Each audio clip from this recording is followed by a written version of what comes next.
Hello there, welcome to the video. I'm going to analyze a relatively recent game. This was played right after the European Club Cup. This was the Icelandic League. The week after the European Club Cup we had 5 games in the Icelandic League. I played 4 of them for my club. Reykjavik Chess Club, of course, the same club that I just played the European Club Cup with. I'm still in my quarantine hotel. I was intending to do a lot more videos, but things got in the way. You know, sometimes life happens, hits you in the face. But yeah, I thought I'd, what do you call it? Clear my mind with some chess again. And let's have a look at the game. So my opponent, his name is Jón Kristinn Þorgeirsson. He is a FIDE master from Iceland, and I've played with him before. I'll link to, I think I have a previous encounter here on my channel, and I'll link to that. And I think he's a very strong player, but he's sort of like a lot of Icelandic youngsters. He's talented, he's a good fighter, always trying to look for tricks, good in tactics, resourceful. But a lot of these youngsters, they lack a little bit in the openings, and their positional understanding sometimes is lacking as well. But he's a very dangerous opponent, and like I said, we have a lot of these talents. Some of them make it further. I think Jocko, as we call him, I think he could make international master if he wanted to put in the work, perhaps even higher, but only time will tell. Anyway, I played d4 and he played e6 on first move. This means that he's happy to allow the French, which I play myself. I sometimes switch to the French in blitz games with white and play e4 here, but I haven't done so on many occasions in classical games. And I was more interested in playing d4 openings. I have been, kind of taking a decision to move more towards d4 openings. I'm not going to abandon, like the London system and the English opening, but I want sort of like the main stable of my repertoire again to be, just playing d4 on the first move and more mainline-ish type stuff. That's what I did when I was sort of most successful. Anyway, he played knight f6. I was aware that he could have played, he plays some Dutch as well, and probably I would have had to improvise a bit there. I don't really have any deep preparation or setups there. But fortunately, he played knight f6, and I played g3, which I was quite happy to get on the board. I had been working on some lines before my last round game at the European Club Cup, because then I was expecting to play a different opponent than the one I eventually played, and for that opponent I was looking at the Catalan. So he plays bishop b4 check, and don't have a lot of experience with that line, but I had been looking at a chessable course where knight d2 was suggested in most lines where bishop b4 was played, so I decided just to go with that and learn a little bit from the game. He surprised me here with knight c6, which is definitely not one of the more popular moves, so kind of on my own here, and I have to take a decision because my pawn here is attacked. Well, actually, knight gf3 is the easy move. After his next move, I have to take a decision. Usually when people play knight c6, they're going for a setup with this and this. So again, he kind of surprised me with a combination of knight c6 and then d5. So this is where I actually have to take a decision, because he's kind of threatening to take this. So do I want to protect it and play e3, or do I want to play bishop d2? And bishop d2 is actually, it's the most natural move, but it's also the most committal, because once he takes on c4, my pawn on d4 is also hanging. So I decided to play bishop to g2, and of course there's a tactical point in that after bishop g2 he can't take on d4 after he takes on c4. So I took on c4, and I castled. So first the good news, he can't take this, because now I just take back, and I give him a check on a4. This guy's hanging. I win. But he can save this pawn and play c3. So that's why I had to take a decision with bishop g2. The safe move would have been e3, because if he takes, I can take with the bishop, then castle. Later in the game, maybe the bishop reroutes back to g2, but also I'm risking that he kind of easily equalizes because I'm a little bit loose and he might be able to organize e-file or something. So I felt like bishop g2 was principled, and I decided to sacrifice a pawn here.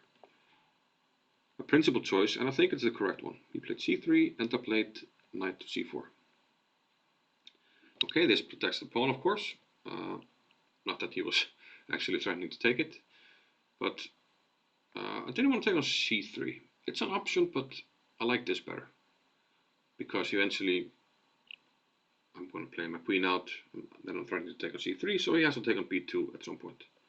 So then I get my bishop here on a nice diagonal. So I've sacrificed a pawn, but I have two very nice bishops, and I thought, okay, worst case scenario, I can put some pressure on the files with my rooks, maybe, something like this, and it should in some way resemble, the pressure you get in the Bangkok Abbot. And if you're too afraid to play like this, sacrifice a pawn, then maybe I should play another opening. So I was happy to, take this decision and, try to play it dynamically and correctly. I think I did. After bishop takes b2, he castled, and it's hard for him to, move like knight to e4. I just play knight there to e5, and he has difficulties, so he castled. And I mentioned knight e4 because of the queen c2, I am controlling e4, and my next move is going to be, in almost all cases, pawn to e4. Now that I have my bishop covering my queen with this protection. So e4 is coming, and it came here. So sacrifice the pawn, but I have very fluid and nice development, nice bishops, and my rooks can come to, whichever file seems, appropriate. Could be a c file for this one, could be a d file for this one. That looks like the most natural. He went bishop back to f8, one of the ideas with rook e8. And I thought it was natural to put a rook on the d file. Not sure why I didn't play rook f to d1. I played rook a to d1. Ah, yeah. Because I wanted, after this move that he played the night before, I need the b1 square for my queen without being in the way of the rook. So that was my idea. I felt like, in many cases, okay, I could use the rook here, and sometimes, I move the knight and I start something like this, and the rook could actually be useful on f1. So I like my position here, and most likely black should continue in a somewhat passive way and have great compensation. Computer thinks white is better, and he didn't play the best move here. He played b6, and now he's going to be on the back foot. I'll play a3, and this is aided by the fact that the move bishop to a6, which looks like an active move here, I can answer with knight c to e5. And this takes away the retreating square for the knight. And if you take on f1, I take the other square. So I get two pieces for the rook. This is very promising for white. And I keep, a lot of advantages in my position, and he's weak on the light squares.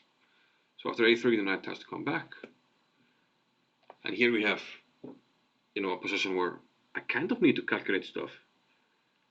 And I did calculate some stuff, but I thought I kind of, calculated a few lines and just made the move. And I thought, okay, if this move doesn't work, if this isn't the correct move, then there's something wrong with chess. And I played d5. I have the rook here opposite the queen. I'm creating tactical stuff like you're taking on e6. I'm opening up for this bishop. When he takes on d5, this bishop, is threatening to come with some scope. And in some lines, if the e pawn goes, we're going to open an attack here, and the knight comes here, and just everything seems ripe for this move. So fortunately, the computer agreed. This is the correct move. At first, I was slightly worried about not finding anything here. You know, if he's able to play, you know, knight d7, bishop e7, and correct and protect everything. But he doesn't have time, and knight e3 is sufficient. I saw that move, and when I saw that, okay, I didn't think he was able to defend here. I played d5. So this is good for white. He can't do anything here. Instead, he played knight e7, and I just went down with it here, d6. Yeah, we back up a little bit. He had to take on d5, because if he moves a knight, I take on e6. Computer actually has knight takes d5 as the second best move. So he takes d5 is absolutely forced. But now I keep opening up the position. And I think I'm actually playing a pretty good game here. Knight f2 e5. And he's basically toast. You know, everything is coming in. You know, this is coming in some lines. d7 is coming in some lines. I just saw everything working here. In some lines I could bet d7 and this could hang. A lot of stuff. So he didn't find any defense. He took on d6. But of course this means I win this guy. And I'm going to be up a piece. Bishop goes back. Takes. And yeah, now it's just a matter of consolidating. I have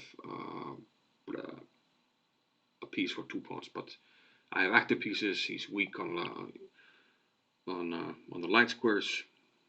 You know, my pieces are great. Now I'm threatening to take an f6, so I move the knight. Bishop d2, d5, g1. I was in some time trouble, but you know, I was just trying to consolidate here. Knight e5. I think I was intending to put the knight on d4. But once he played queen a4, I mean, why not take the pawn? I didn't see why not. He played knight f6. Now some tactics, you know, keeping things together. Queen d1. Doesn't have time to take a d5 because of this tension. So he moved the queen. Well, actually he traded, which surprised me, but he wins 1 pawn back. But my bishops are great here. Bishop e2. And the decision is to take on f6 or keep the bishops. I kept the bishops, which I think is the correct decision. He has problems on the back rank, so I can, you know, push him around a little bit. And one downside of this game is that it was 90-30. So 90 minutes and 30 seconds for every move. And I don't get any additional time on move 40. So I'm trying to, you know, gain some time. I was down on the clock here. But fortunately, you know, I have some nice moves here. Bishop e5. Of course, you can't take. Like I mentioned, the back rank is weak. So rook e8, f4. And I think, you know, eventually I'm going to win these pawns. So I'm just trying to consolidate here. Knight c4, bishop c6. Still pushing him around. Now my rook enters. And if he takes on e5, I thought I was happy. You know, I'm getting this. Bishop d5, pressure here. Should be winning. He didn't take. He played f6, bishop d6, bishop d5, and now everything is ripe here. I can repeat rook e7, rook c7, but I just took the pawn here. Rook e1, king g2, and of course he has a weak back rank, so he has to make luft here. And yeah, now I should just play a move like h3 here. You know, rook e2, something like this. Bishop e4 again, threatening a back rank mate. And very importantly, along with the back rank mate, I'm covering this square. Instead I played bishop f7. Don't know why. I kind of missed that. I can't approach him on f3. That's what I missed. So going back to this rook c7 move, if I take immediately on a7, and the same thing happens, then maybe, you know, my rook could come here and here. That's a huge difference. So slight inaccuracy, but again, if I play h3 here, it's fine. But here, yeah, I just missed that king f3, rook e3. I have to go back. So now my only chance to try to win is to play king f1, but then rook d2.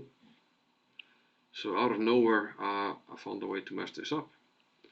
And you've seen some of my last 2 games at the European Club Cup, where I was basically the last round game should have won, messed it up. It was a draw.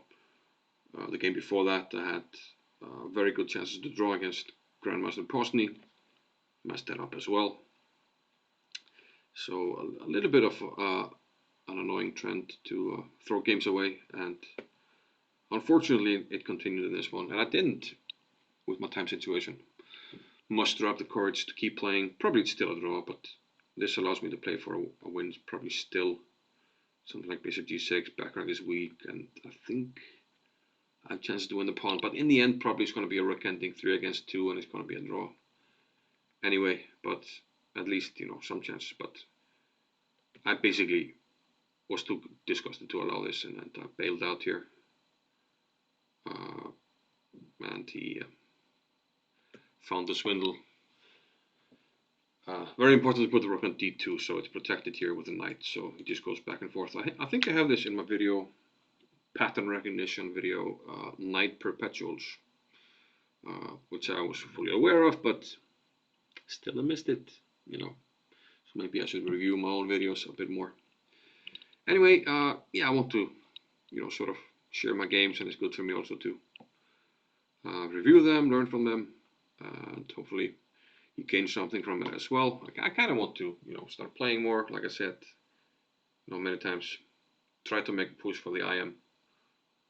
And you know, these games are pushing me in the right direction. I'm trying to fix my opening repertoire, and you know, getting more experience under my belt, more playing experience, because I haven't really been playing all too much in the last decade, to be honest.